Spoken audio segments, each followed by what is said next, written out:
Brøndby, dit hjem hele livet. Vil du også have, at Brøndby skal være et trygt hjem hele livet?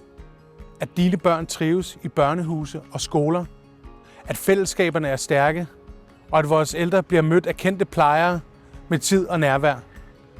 Det arbejder jeg for. Mit navn er Haik Sanasanian. Min mor fra Billund, min far fra Beirut, men jeg er fra Brøndby. Og her er nærvær, fællesskab og god velfærd afgørende for, at Brøndby kan være dit hjem hele livet. Jeg har siddet i kommunalbestyrelsen i snart 12 år og er formand for Social- og Sundhedsudvalget. Som familiefar og Brøndby-barn ved jeg, hvor meget det betyder, når pædagogisk personale, lærere, frivillige og plejepersonale skaber tryghed i hverdagen. Jeg vil styrke det, der gør Brøndby til noget særligt. Nærværende voksne omkring vores børn. I dag risikerer børn at blive overset, hvis ikke der er tid, plads og hænder nok. Jeg har været med til at styrke den tidlige indsats i vores vuggestuer og børnehaver.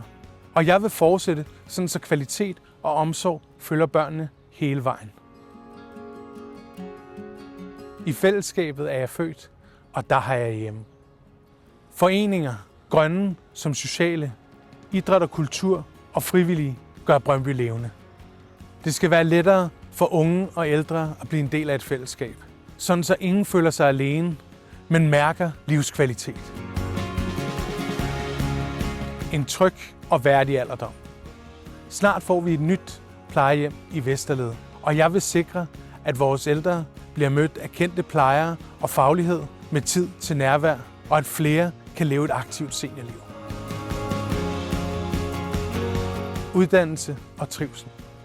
Alle børn i Brøndby skal have en reel chance for at lykkes. Derfor har vi i Socialdemokratiet styrket læringsmiljøerne i skolerne, den pædagogisk-psykologiske rådgivning og ungeguideordningen, og åbnet et nyt Headspace-center til unge i mistrivsel. Men det kræver, at vi holder fast og sikrer, at flere unge får sig en uddannelse. Så hvis du, ligesom jeg, vil sikre, at Brøndby er et trygt hjem hele livet, så stem Haik til kommunalvalget den 18. november.